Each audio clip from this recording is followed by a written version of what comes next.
Hey everyone, welcome back. Sorry that it's been a couple days since I uploaded my last couple of videos. Been a lot going on lately in regards to it being the holiday season now, work and finals week for college. So a lot's been going on, but uh, here now to get some videos in and to start my YouTube channel. I've been doing NHL divisions. If you've seen previous videos talking about each division in the NHL, the current state of them, where each current team currently ranks in regards to their playoff picture, if they're going to make playoffs or not, my opinion as to if they are or not, regardless of where they currently rank, and overall my opinions on each of those teams. So to continue, I'm going to now be talking about the Western Conference, starting with the Pacific Division. So to lead things off, we have the Edmonton Oilers. They currently have 40 points to lead the division currently. They have 18 wins, 10 losses, 4 overtime losses. Without McDavid and Draisaitl, this team would truly be nothing. Ryan Nugent-Hopkins and Zach Kassian came back from injury for Edmonton last night, and they ended up losing in overtime to Buffalo 3-2. But regardless, that's still great that they have two of those key pieces back in the top six, because I look at this Edmonton team and you have Draisaitl, who currently leads them in goals. He's tied with McDavid actually with 19, but then Draisaitl actually has most points on the team currently. He has 34 assists, while McDavid has 32. So Draisaitl has 53 points on the season. Crazy start, and McDavid has 52. So overall, this Edmonton team has been inconsistent as of late. They started off the season red hot. They were soaring, but now they've definitely come down to earth, and a lot of things have factored into that. But I think the biggest problem, in my opinion, has been their lack of scoring depth. It has been terrible. I think about since McDavid came into the league, especially, and Draisaitl, Edmonton has failed up until this point to have capable wingers that can keep up the pace with McDavid. And while I know that it is difficult to keep up with McDavid, given he's arguably the fastest player in the league, still though, having some speedy wingers is only going to benefit this Edmonton team, and they lack that tremendously, to the point where, especially while Nugent Hopkins and Kassian were out of the lineup the past couple of games, they had the likes of Archibald, Juge Arcera, Sam Gagne, Alex Chason in this top six, which is a terrible look for this Edmonton team, considering all those guys I just listed are borderline NHL AHLers. And on a lot of teams, playoff contending teams, they would not fare very well. So in regards to that, it's unfortunate on Edmonton's case, and I know that they have a cap crunch as well, but overall they need to get better winners, especially in that top six, in order to have anything go for them. Because McDavid and Draisaitl could carry them in playoffs, but they are overworked on a night-to-night basis, and it is showing, because McDavid has had some stretches of not being able to put up the points maybe as expected this season. And while he still has a lot of points to start this season, he does it in bunches, I've noticed. Him and Draisaitl. Draisaitl seems to be a little bit more consistent as of late, but McDavid especially, he'll get you a lot of points, but it takes, they're in bunches versus being spread out on a night-to-night basis, not as much as maybe Edmonton would want. And I think that all factors into the fact that they are getting overworked. Dave Tippett has done a great job with this team as a new head coach. Ken Holland has been very solid as their GM, but overall, things still need to change, in my opinion, for Edmonton to be a playoff contending team. I look at other pieces, James Neal, that they got in the 1-for-1 trade this past offseason with Calgary, and the basically the two terrible contracts of James Neal and Milan Lucic. Looks like so far Edmonton is far and away winning that trade. Neal has 20 points on the season, 14 goals. But like Kassian has 19 points, they just plant themselves in front of the net, and good things happen when you have the likes of McDavid and Draisaitl circling around the offensive zone and getting a pass through. So with that being said, overall, this team worries me. Their bottom six really worries me. There are no notable players at all in their bottom six that wouldn't even be on a lot of the NHL rosters in this current league. And defensively, they have been pretty sound, which has led to their success as well. Oscar Klefbom has been a revelation for them. He's had a huge bounce back year for this Edmonton team. Great on the power play for them, is putting up the points. He has around 19 points. John Darnell Nurse, same thing. He has 16 points. Had two helpers yesterday in their overtime loss to the Sabres, but overall he's been decent for them. Still trying to find more consistency with his defensive game, but overall, things look like they're going upward in regards to Darnell. Ethan Bear, young rookie defenseman on this Edmonton team, has been solid for them too. But besides that, there really isn't a whole lot else going there. And I look at their goaltending. Mikko Koskinen has been solid for them to start the season, around 13-2-2. Mike Smith is around 7-7 and if I had to say 7-7 and a couple overtime losses, but he's been up and down. He played a solid game yesterday, but overall, that tandem's been solid. It really hasn't been their problem. The problem has been their lack of scoring, which is crazy given the fact that they have McDavid and Draisaitl. But besides Nugent Hopkins, who has had a solid start to the season for them too, there really isn't much else going there. So, I unfortunately, as they stand right now, I don't see Edmonton making the playoffs. I really hope they do because I am a fan of Edmonton, but I just think they don't have enough scoring depth, and I think that is really going to hurt them as the second half of the season comes by sooner than later. So with that being said, currently second, tied for second. They're tied with Edmonton, but Edmonton has more wins by regulation. Arizona Coyotes just had a big win over Chicago in the shootout yesterday.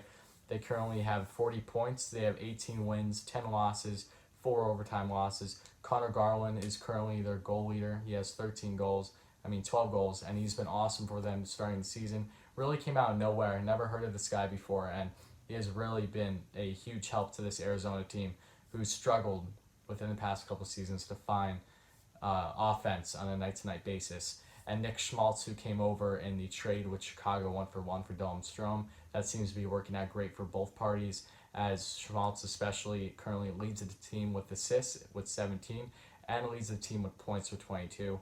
Clayton Keller is second in scoring for them with 20, and then Christian Dvorak third with 18. So overall, their group has been solid, but there hasn't been a lot there scoring depth-wise, like Edmonton especially, but they do have some better forwards in their bottom six, in my opinion. Carl Soderberg comes to mind. He's been doing really solid. I think he has 9 goals on the season now. 16, 17 points, really good. Michael Grabner's been inconsistent as he's gotten older. Vinny Hinestro's the same thing. Solid forward, but shouldn't expect a whole lot of offense out of him. Richardson, the list goes on and on. Phil Kessel coming in at the time was a blockbuster trade with the Pittsburgh Penguins last offseason. Kessel going to the Coyotes and Galchenyuk going to Pittsburgh. Doesn't look like it's working good for either team, especially in Pittsburgh's case, because they're already shopping Galchenyuk. So as a young man, he's already become a journeyman in this league if he gets moved again by Pittsburgh. But in Phil Kessel's case, he has 18 points on the season, only 6 goals though, so that's not great to see. They definitely need more goal scoring out of him if they want to get over the hump. Their defense though has been stellar to start the season, one of the best in the league.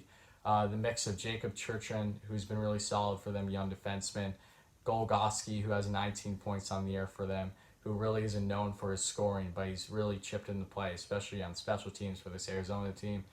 Oliver Ekman-Larsson has been solid too, but isn't putting up the points like he used to, and I think that's in direct effect with 1, his age, and 2, the injuries he sustained within recent years. So they have a lot of good pieces, especially defensively, and their goaltending has been arguably the best in the league. Darcy Kemper has been the best goalie, arguably, to start this season, especially since really coming in from bouncing around the league with a couple teams and not solidifying himself much more than a backup. He has finally solidified himself as a number 1 goalie, and it's been surprising to many, including myself, but he's been great. Antti Raanta has been very solid too, but while Raanta has struggled to find consistency in his game because he's been so injury prone since coming over to Arizona with Derek Stepan in the Rangers trade a couple years ago, Raanta's been hurt, and during that time, Kemper has come in and, like I said, solidified himself as a number 1. So, with all these things being said, I do like a lot about this Arizona team, as you can see. I still think that they are a couple pieces away from being a contending team. I don't know how much longer this hot streak with their goaltending is going to go on, because Darcy Kemper especially has single-handedly won Arizona numerous games this season, and you can't expect that to go on throughout the whole season. But as of right now, he looks like a Vezina finalist, so things can obviously change, but for his sake in Arizona, I hope it doesn't. But with that being said, I do not think Arizona is going to make the playoffs. I could be wrong. That's one really borderline because they just missed last season as well. But ultimately, not having enough scoring depth was their problem. Same thing with Edmonton. With both those teams, I just don't see them getting over that hump just yet. Now, third currently in the Pacific Division, we have the Vegas Golden Knights, who I really like watching them too. They currently have 35 points. They have 15 wins, 12 losses, 5 overtime losses. Riley Smith leads them in goal scoring with 12 assists. It's Wild Bill, William Karlsson with 17 assists. Points, it's Max Pacioretty with 26.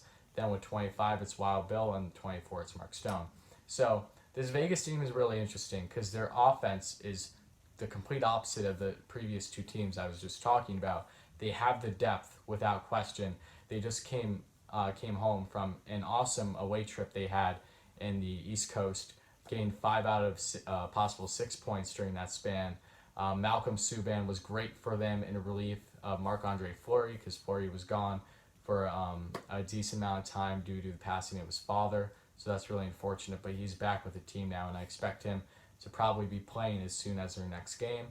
They just got blown out by the New York Rangers yesterday, 5-0, which makes me happy. But if it wasn't for Vegas running into a hot goaltender with Alexander Georgiev, Vegas would have probably won that game. So that was one of those situations where, unfortunately for their sake, they just ran into the wrong goalie at the wrong time and ultimately came out with the loss. But overall, this Vegas team, I can't say enough good things about them. Love their offense. Riley Smith, Jonathan Marchessault, the fact that they got those two guys from Florida for nothing in the expansion draft is crazy because they are two really solid top 6 forwards. Mark Stone, love his game. Such a great two-way forward. He's so great on the penalty kill too, and he's an offensive threat everywhere. Max Pacioretty will get you 5 to 10 shots on a nightly basis, it seems. One of the best shooters in the game, and you can definitely expect around 30 goals with him on a consistent basis. He's very underrated in my opinion. Feel like he wasn't appreciated enough in Montreal, and you can clearly tell that he is enjoying his time in Vegas. So overall, I see this forward group. Alex Tuch has been hot as of late too. Cody Eakin can go anywhere in the lineup and be solid. Cody Glass has had a solid rookie campaign, but now he's out with most likely a concussion from last night's game. There's a lot of pieces there, and there's a lot to like about this Vegas team. Their defense has struggled to be consistent. Vegas has given up some really bad plays defensively. They've been exposed at times. Nate Schmidt and Shea Theodore have equally been very solid for this team. But besides that, and they obviously are helping out on the power play, but they have kind of a lot of, decent defensemen after them that are borderline AHLers. Nick Hague comes to mind, who's been an AHLer his whole career up until this point. Nick Holden, another one who's kind of middle of the road. And Derek Englund, McNabb, solid, but there just isn't a whole lot there. But their offense can bail them out, and I believe that the hot run they have is only going to continue. I think that their loss to the Rangers last night, they're going to shake it off. They were just coming back from a long away trip too, so it's understandable that they didn't necessarily have their feet at times. And their goaltending has been very solid, with Subban solidifying himself as a backup and Marc-Andre Fleury being stellar for them since coming over from Pittsburgh. So overall, I do think the Vegas Golden Knights are going to make the playoffs and have a very deep run. And I won't be surprised if their GM McPhee has more tricks up his sleeve come the trade deadline. So we'll see. But to conclude this video, we have the Vancouver Canucks currently sitting 4th in their Pacific Division. They have 34 points, 15 wins, 11 losses, 4 overtime losses. Leading goal scorer is JT Miller with 13 goals. Assists, it's Quinn Hughes with 22 assists. And with points, it is 33 with Elias Pettersson. So overall, there's a lot of good things to see here, especially when it comes to Miller with the 13 goals. He's come out of nowhere since really not doing a whole lot with Tampa Bay after being traded by the Rangers in the Ryan McDonagh deal. He really wasn't utilized that much in Tampa, and it is truly showing that now that he's with Vancouver on in their top six, getting equal opportunity on the special teams. That he's thriving alongside Pettersson and Besser. Besser has had another great start to the season for them too, with 28 points. Pettersson doesn't have that sophomore slump, so that's great to see. He's picking up the pace from his rookie season and thriving. Vancouver has been really inconsistent as well, though, since having a hot start to the season. They're really up, down, and their scoring depth, it really hasn't been terrible, but their defense has, and I'm going to get that in a minute, along with their goaltending. So JTMO has been really good. Bo Horvat, 24 points since becoming captain of this Vancouver team, has been really solid. Another great two-way forward, very good on the faceoffs as well. Josh Levo, who came over from Toronto, who they just really didn't have a spot for at the time, has been thriving in his new role at Vancouver, 16 points. Tanner Pearson, another really solid forward for them, who really came out of nowhere. He has 19 points on the season. Was really good in the beginning of his career with the Los Angeles Canes on the 70s line with Jeff Carter and Toffoli. But then as that run with the Canes died down, really haven't heard much about him, but it's great to see that he's having a bounce-back season with this Vancouver team, and it looks like a very smart pickup on Vancouver's part. Defensively, Quinn Hughes has had an amazing rookie season for them. Can't say enough good things about him. Such an excellent skater, really poised and really great when it comes to his self-awareness on the ice. It is not easy to get the puck off the stick from this kid. He's really solid. Same thing with Elias Pettersson, where they're not big-bodied, statured by any means, but they're so elusive, so quick to the puck that it is really difficult to get to them. So Hughes has been great, but besides that, really hasn't been much there. Tanev is so injury-prone for this Vancouver team. He's been for years now. Alexander Edler, the same type of thing. He's been putting up some of the points in the offensive category, but overall he's aging and just seems like a liability at times in the defensive zone. Tyler Myers, same thing. In my mind, a terrible contract. I don't know why Vancouver went out to get him. Another one of those defensemen that came over from Winnipeg this past offseason. Really hasn't been great for Vancouver to start the season, so hopefully for their case he turns it on. But overall, I think Vancouver needs a complete shake-up defensively. Keep Quinn Hughes there, but I think anyone else on that defense is expendable. And their goaltending has continued to be a problem really going back since when they had Luongo and Corey Schneider as a tandem. They haven't found that goalie yet. I know they want Thatcher Demko to be that guy, but he simply hasn't been that guy yet for them. He's been solid on certain nights, but then other nights he's been off. He's still a very young goaltender, so it's expected. And the same thing with Jacob Markstrom. He's struggled a bit to find that consistency. Really hasn't looked that great on some nights. And I know that he was at a leave of absence not too long ago for personal reasons too, so hopefully everything's good with him. But overall, I just don't see this Vancouver team making playoffs. I think that their defense is too flawed and they get exposed night in and night out. And as good as this offense looks and is going to continue to get better because they have a young core, I just don't see them making playoffs. So that is going to conclude this video. The next video that I'll be posting shortly after this one will be continuing to talk about this specific division, my thoughts on them, and everything else. So thank you all so much for watching, and I'll be back shortly.